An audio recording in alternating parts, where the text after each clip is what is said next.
Shalom Aleichem, la paracha qu'on lira Be'ezrat Hashem ce Shabbat, elle s'appelle Parashat Beshalach. Et ce Shabbat, on l'appelle aussi Shabbat Shira.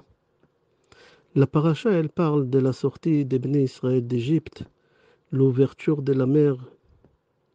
Au moment que Bnei Israël ils sont arrivés devant la mer, c'est marqué dans le Midrash que Bnei Israël ils ont atteint des niveaux spirituels très élevés, à tel point que c'est marqué dans le Midrash Ra'ata Shifra al Hayam, ma shelo ra'a Yecheskel ben Bouzi. B'machazé à Nevoa, que la femme la plus simple, elle a vu des choses que le plus grand prophète, Yecheskel ben Bouzi, il a vu. Lui, il n'a pas pu voir qu'est-ce que cette femme, elle a vu. Dans Midrash Teilim, c'est marqué qu'au moment que Bnei Israël, ils ont traversé la mer, Hachem, il s'est dévoilé à eux. Et ils ont vu la Shrina. Et ils pointaient les doigts. Et ils disaient, Ze Eli ve'anveu. Et au moment que la mer, elle s'est ouverte, toutes les nations du monde, ils ont tremblé de peur des Béné Israël. Comme ça c'est marqué dans le chapitre 15, passage 14. Shamon amim irgazun, chilachaz yoshve pleshat. Avniv alu alufe edom, ele moav yochazemo raad, namogu kol yoshve knaan, tipol alehem emata vafachad, bigdol zeroacha edemu ka'aven. C'est marqué dans le pasuk que toutes les nations, ils ont entendu ce que Hachem il a fait au Béné Israël. Ils ont tous tremblé des Béné Israël, que ce soit Édom, Moab, Canaan, Pléchet. Le monde entier, ils ont tremblé des Béné Israël. La question qu'elle se pose, comment les nations, ils ont su qu'Hachem, il aura ouvert la mer au Béné Israël? Puisque l'ouverture de la mer, c'était en Égypte. À l'époque, ils n'avaient pas tous les moyens qu'on a aujourd'hui pour prévenir en direct dans le monde ce qui se passe. Comment Moab a su, comment Pléchet a su, comment Edom, Canaan, comment tous ils ont su ce qu'Hachem il a fait au Béné Israël. Et le Midrash Shemot Rabbah il répond, il faut que tu saches, quand Hachem il a ouvert la mer, pas que l'eau de la mer ils se sont ouvertes. Tous les eaux du monde entier ils se sont ouverts, que ce soit les fleuves, que ce soit les puits, même les vers d'eau ils s'est ouvert. Et au moment qu'Hachem il a fermé la mer, dans le monde entier, la mer, l'eau elle s'est fermée. Comme ça aussi c'est rapporté dans Midrash Yalkut à Mechiri. Tout celui qu'il avait devant sa maison, une piscine, une puits, il s'est ouvert en 12. Et comme ça, le monde entier, ils ont su ce qu'Hachem il a fait au Béné Israël, Édom, Moab, Pléchet. Et chacun il s'est posé la question, mais qu'est-ce qui se passe? Jusqu'à qu'ils ont reçu cette information, ce qu'Hachem il a fait au Béné Israël. Et là, ils ont tremblé des Béné Israël, le monde entier. Il y a une seule nation qui n'avait pas peur des Béné Israël. Et au contraire, dans la fin de la paracha, on va lire sur eux, va y avoir Amalek, va ilachem em Israël birfidim. Amalek, il est venu faire la guerre contre Israël. Le monde entier, il tremble, mais Amalek, il n'a pas peur. Il vient faire la guerre contre Israël à Rephidim. C'est marqué, va y avoir Amalek, et Amalek, il est venu. Nos sages posent la question, ils disent, d'où il est venu Amalek? Et Midrash Esther Rabba dit qu'Amalek, d'où il est venu, il est parti demander un conseil à Bil'am Aracha. Comme ça, c'est marqué là-bas, Amarav Krous Pedai, au nom de Rabbi Yochanan. Amalek, il est parti poser une question à Bil'am, lui demander est-ce que je sors en guerre contre Béné Israël, lui ou non. Et Bil'am, il lui a conseillé de sortir en guerre contre Israël.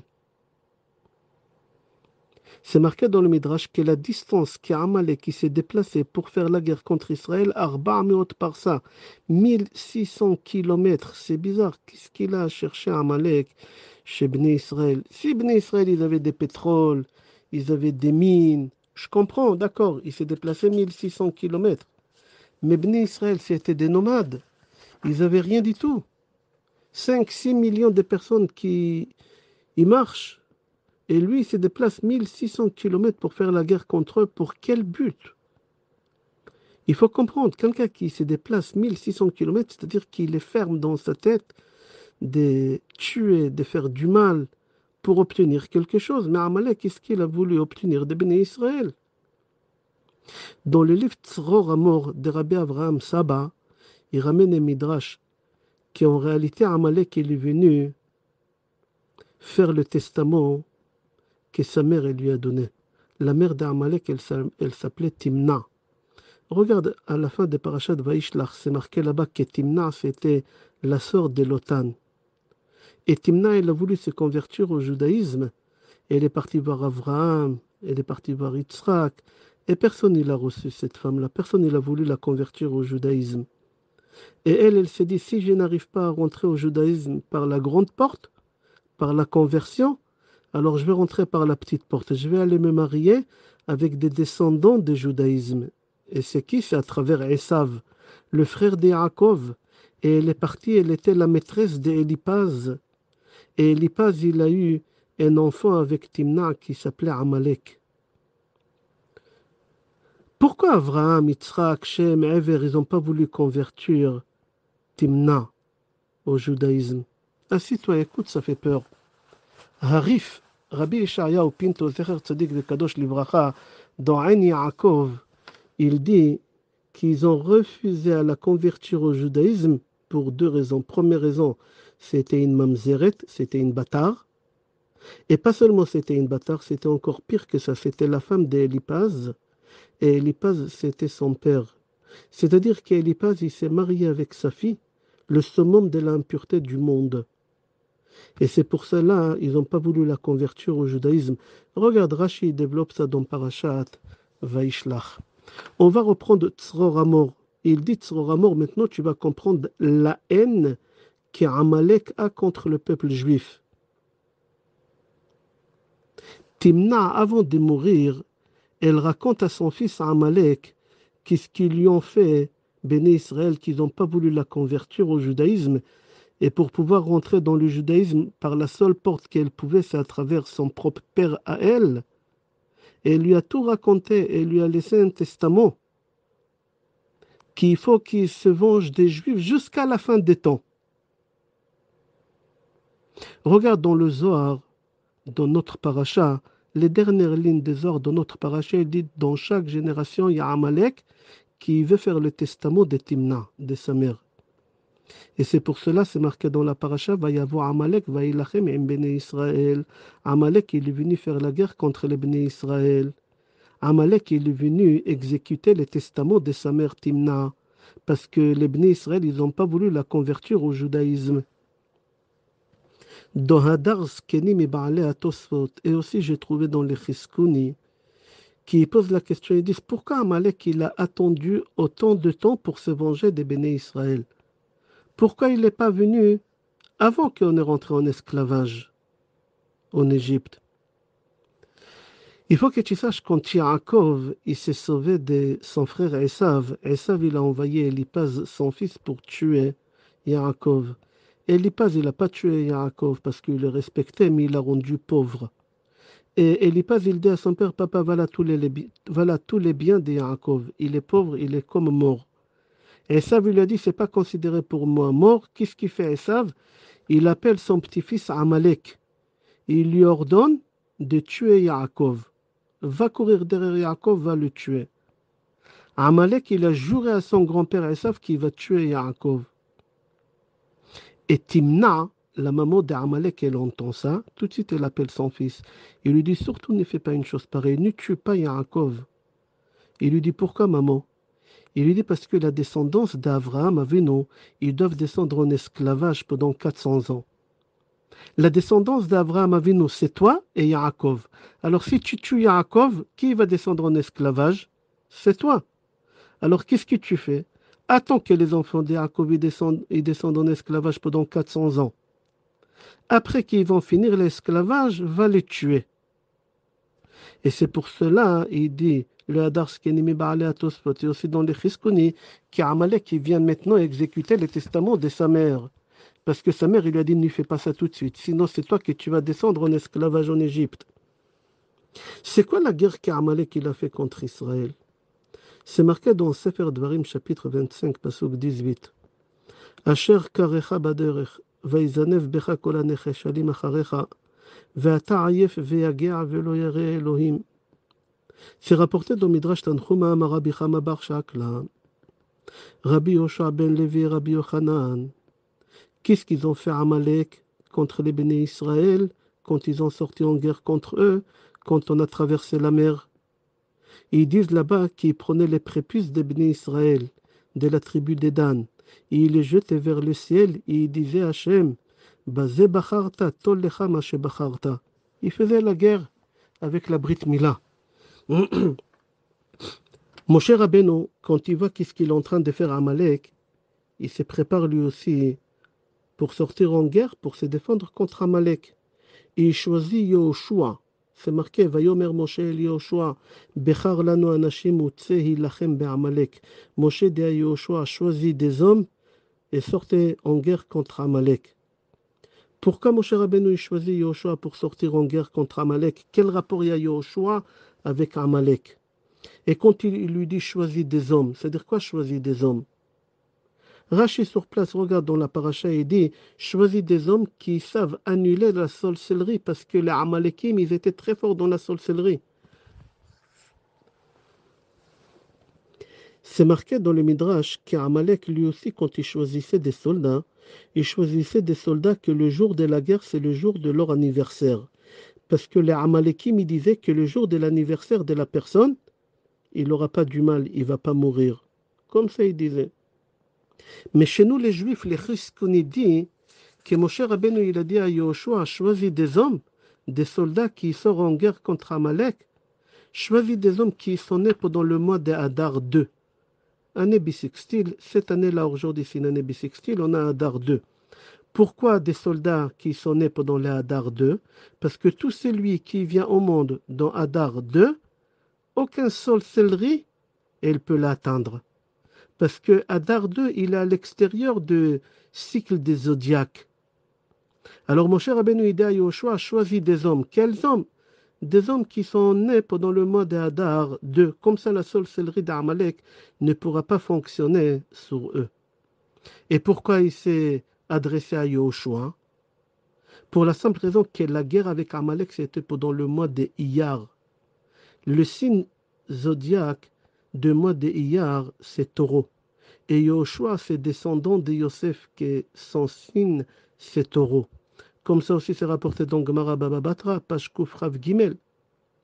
Quand Rachel, elle a mis au monde Yosef, Yaakov, tout de suite, il a dit que Amalek, il va tomber entre les mains de Yosef. C'est marqué Bet Yaakov Esh, Bet Yosef Leava, ou Bet Esav Kash. Comme ça, c'est marqué. Et aussi, c'est rapporté dans Midrash Bereshit Rabbah, Rabbi Pinchas, au nom de Rav Shmuel Bar Nachman, j'ai reçu par transmission qu'Esav tombe entre les mains des enfants de Rachel, Yosef et Binyamin. Pourquoi entre les mains de Yosef et Binyamin? Parce que quand Bnei Israël, ils vont attraper Esav, Ve'alu Moshem Be'ar Tzion Lishpot etar Esav, quand ils vont ramener au tribunal Esav, ils vont lui dire pourquoi tu as cherché à tuer ton frère Yaakov. Il va leur dire, et vous, pourquoi vous avez cherché à tuer votre frère Yosef? Ils ne sauront pas comment répondre. Alors les seules personnes qui peuvent juger Esav, c'est Yosef et Binyamin. Yosef et Binyamin, quand ils vont juger Esav, et ils vont lui demander pourquoi tu as couru derrière ton frère Yaakov, il ne saura pas quoi répondre. Et si Esav, il va dire parce qu'il m'a fait du mal, Yosef, il va dire mes frères aussi m'ont fait du mal. Et je ne me suis pas vengé. Au contraire, je leur ai fait du bien.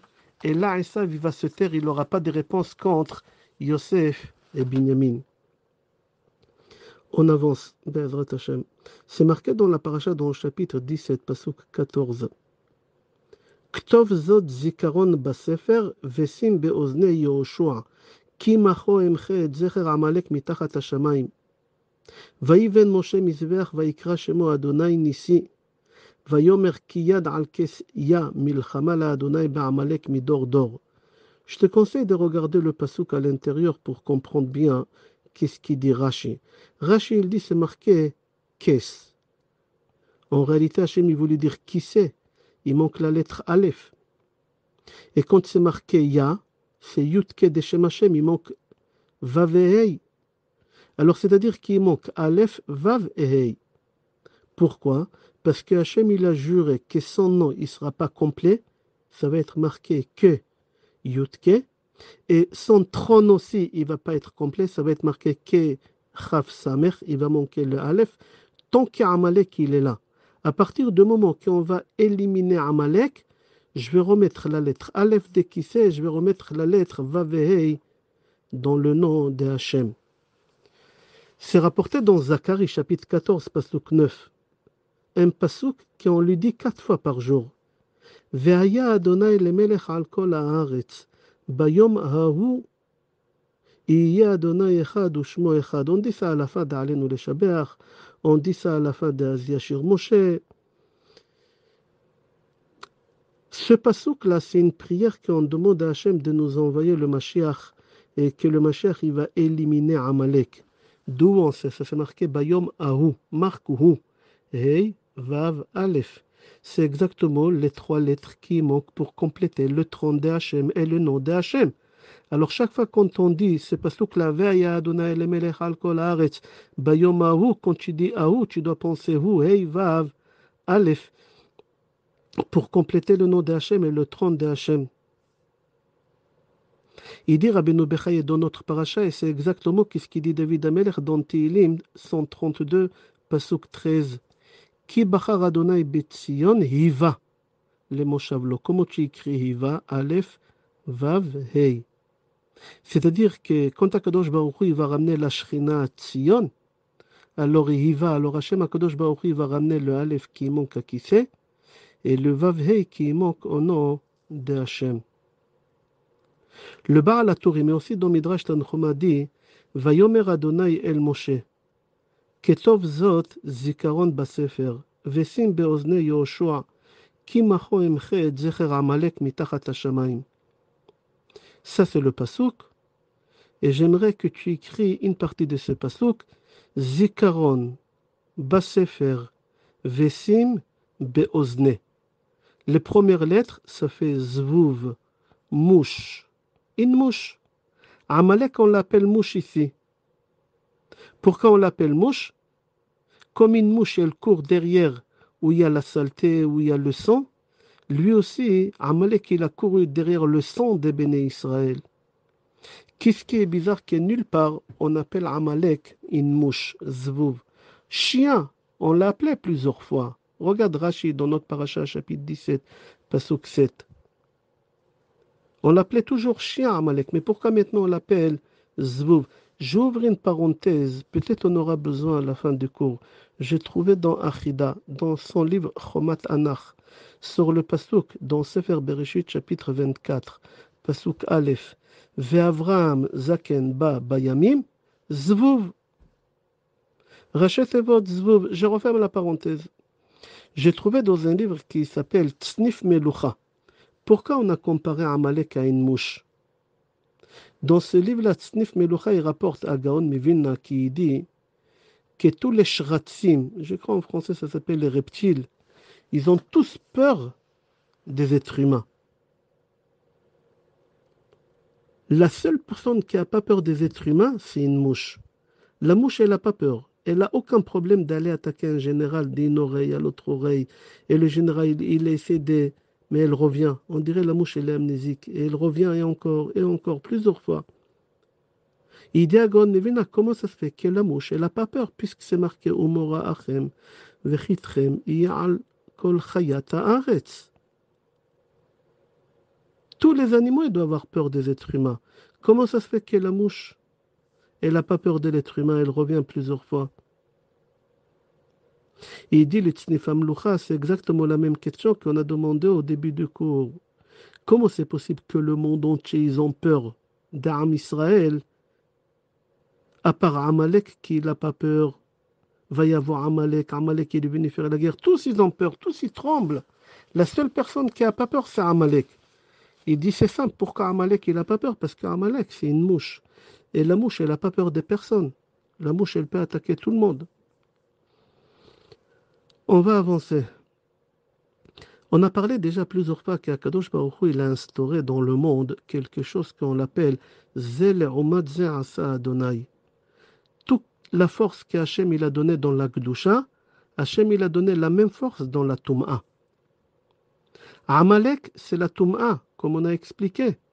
Et on l'appelle Réchit, comme ça c'est marqué dans Sefer Bamidbar, chapitre 24, pasuk 20. Réchit Goïm Amalek. Bnei Israël aussi, on l'appelle Réchit. Seulement la différence entre Amalek et Israël, qu'Amalek, c'est le summum de l'impureté. Et Israël, c'est la summum de la Gdusha, de la pureté. Amalek, c'est le summum de l'impureté parce que Amalek, sa mère, c'était une bâtarde. Et Amalek, il est venu d'une relation entre Timna et son père. C'est le summum de l'impureté. Et Israël, c'est Amavdil, c'est le summum de la Gdusha. Et toutes les forces, mal, la Tum'a et la Gdusha, ils sont en compétition sur quelque chose qui s'appelle Réchit aussi. C'est la Torah. La Torah, on l'appelle Réchit. Dans notre paracha, Amalek, il vient en guerre contre Israël. Où? Arfidim. Pourquoi Arfidim? Parce que c'est la dernière station avant de recevoir la Torah. Vaïsom Arfidim vayavo midbar Sinaï. Amalek, il essaye de faire tout pour nous empêcher d'avoir la Torah. Pourquoi Amalek, il fait tout pour nous empêcher d'avoir la Torah? Parce qu'à travers la Torah, on peut transformer tout ce qui est matériel, tout ce qui est pas bon, en spirituel. Comme Hachem il dit, Barati Yetzerara, Barati lo Torah Tavlin. J'ai créé le mal dans le monde et contre le mal, j'ai créé un médicament. C'est la Torah.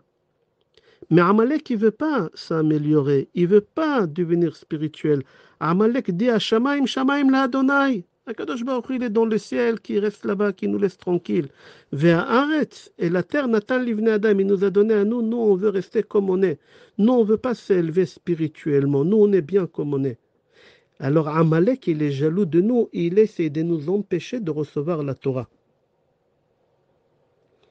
Une parenthèse, dans beaucoup de Shlom Bayit, on avait du mal à réussir à instaurer le Shlom Bayit. La seule façon qu'on a réussi toujours à instaurer le Shlom Bayit, quand on a dit à la femme d'obliger son mari d'aller dans des cours de Torah. Uniquement à travers la Torah, tu peux transformer la personne. Sans la Torah, l'homme il va rester animal. Il ne saura pas comment respecter, comment honorer sa femme, comment comprendre la valeur de sa femme, de sa famille, de son foyer, qu'à travers la Torah. Et Amalek, il n'a pas voulu ça. Amalek, il a voulu qu'on n'aura pas la Torah pour qu'on reste des animaux. Je referme la parenthèse et j'aimerais revenir à cette mouche-là. C'est marqué dans Gemara Brachot que le Yetzer Hara, le mauvais penchant, il est comparé à une mouche. Comme la mouche, elle se repose jamais, comme ça le Yetzer Hara, il se repose jamais. Ne crois pas que tu as pu éliminer le Yetzer Hara. Même si tu l'as battu une fois, ne t'inquiète pas, il va revenir demain encore à nouveau. Comme ça, il dit Chovat Alvavot, En lecha milchama yoter kasha mi milchemet hayetzer. Il n'y a pas une guerre pire que la guerre de Yetzer Hara qu'elle se finit jamais. Tu crois que tu l'as mis sur le plancher, on dit en français, pas du tout. Il va se lever des planchers, il va se lever encore. Il faut que tu saches que dans chaque endroit dans le Tanakh, Torah, Nivim, Ktovim, qu'on parle de mouche, on parle d'un endroit qui est impur. Regarde dans Sefer Shoftim, chapitre 19. Il y a là-bas l'histoire horrible de Pileg et Shbagiv'a. Dans Gemara Gitin Pajvav, Rabbi Abitaramar Zvuv Matzala. Dans Gemara Gitin, page 90, Tzadik Amoud Aleph, Rabbi Meir Amar, Keshem Shah Deot Bama'achal, Kar Deot Banashim. Regarde là-bas, qu'est-ce qui ramène Rabbi Meir comme parabole avec la mouche. Là-bas, la Gemara dit quand on veut parler et s'exprimer du côté de l'impureté, on prend comme parabole la mouche. Pourquoi? Parce que la mouche, c'est la source de l'impureté. Et ça, c'est Amalek. Regarde aussi dans Sefer Melachim, tome 2, chapitre 4, concernant la femme de Shunam, qu'elle dit à son mari par rapport à Elisha Hanavi, que c'est un tzaddik. La Gemara Brachot, page Yud Amud Bet, elle dit comment elle savait qu'elle est tzaddik. Alors il y a une machloket entre Rav et Shmuel. Chadamar, il y a un, il dit que jamais elle a vu une mouche autour de lui. C'est-à-dire c'est lui qui n'a pas de mouches autour de lui, c'est un signe qu'il est pur. Si quelqu'un il a des mouches autour de lui, il est impur. J'ai trouvé aussi dans Da'at Zkanim et Ba'alei HaTosfot, quand Moshe Rabbeinu devait mourir les 7 Adar, l'histoire elle est très longue là-bas. La Neshama, elle n'a pas voulu sortir de corps. Hachem, il lui a dit, Biti, ma fille, sors. Et elle dit à Hachem là-bas, très longuement, elle parle à Neshama, ou me'olam lo nir'u alav zvuvim. La Neshama dit à Hachem, jamais il y a des mouches qui sont venues autour de Moshe. C'était un tzaddik pendant toute sa vie. Encore une preuve qu'une mouche, ça symbolise l'impureté, c'est Mishnah Avot, chapitre 5, Mishnah 5. Asara nisim na'asu la'avotenu bebet hamikdash. 10 miracles nos ancêtres, ils ont eu au Bet Hamikdash. Lo ipila isha mereach basara kodesh. ולא יסריח בשר הקודש מעולם, ולא נראה זבוב בבית המטבחיים, ולא יראה קרי לכהן גדול ביום הכיפורים. Ici c'est marqué que jamais on a vu une mouche au Beth Amikdash dans l'abattoir où on faisait des shritas tous les jours, et jamais le Kohen Gadol il a eu des pertes de semences le jour des Kippour. Quel est le lien entre une mouche et que le Kohen Gadol il n'a pas eu des pertes de semences le jour des Kippour? Tout ça c'est une seule chose, c'est la Kedusha. Chaque personne qui fait attention à la Kedusha, jamais on aura des mouches, jamais il aura des mouches autour de lui. On va essayer de comprendre pourquoi Moshe Rabbeinu demande à Yahushua dans notre paracha de sortir en guerre contre Amalek. Et il dit le Be'er Moshe Me'ozorov, c'est marqué Ktov zot zikaron basefer vesim be'ozne Yahushua. Pourquoi Moshe Rabbeinu il s'adresse à Yahushua? Pourquoi pas quelqu'un d'autre? Marque zikaron basefer vesim be'ozne Rachetevot Zvuv, et le passage qui finit avec Yahushua. Ici, mon cher Rabbeinu, il veut nous enseigner, tu sais comment tu peux combattre le Amalek? Tu sais c'est quoi Amalek? Il dit Amalek, c'est des points d'interrogation. La même valeur numérique d'Amalek, 240, et ça fait que 240. Vive avec des doutes, avec des points d'interrogation. Il dit comment tu peux gagner Zikaron Basefer. C'est quoi Sefer? C'est Torah Shebirtav. Vesim be'ozne, les oreilles, c'est Torah Shebe'alpeh. Il dit au Rachaim Akadosh, Moshe Rabbeinu choisit Yoshua pour sortir en guerre contre Amalek, parce que Yoshua, il avait en lui Sefer, Torah Shebe'alpeh, il avait en lui Ozen, Torah Shebirtav et aussi Torah Shebe'alpeh. C'est marqué, Yoshua bin Nun Nar lo yamish mitoch ha'oel. C'est lui, Yoshua, qui a étudié la Torah jour et nuit. À travers la Torah, tu peux combattre Amalek, tu peux combattre le Yetzer Hara. Hachem, il a dit, j'ai créé le Yetzer Hara, j'ai créé un médicament contre lui. C'est quoi le médicament? C'est la Torah. Pour gagner le Yetzer Hara, pour gagner le Amalek, pour gagner le mal, c'est uniquement à travers des cours de Torah. N'oublie pas qu'est-ce qu'on a dit. Zel Umad Ze Asa Elohim. Akadosh Baruch Hu, il a instauré dans la nature qu'il y a deux forces dans le monde. Il y a la force de la saleté, de la Touma, et il y a la force de la Gdusha. Et c'est à toi de choisir quelle force prendre. Et mon cher Rabbeinu, il te dit, je te conseille de choisir comme moi j'ai choisi Yoshua, lo yamish mitoch ha'oel, la force de la Gdusha et de la Tahara. Je te souhaite bracha ve'atzlacha, besorot tovot et kol tov.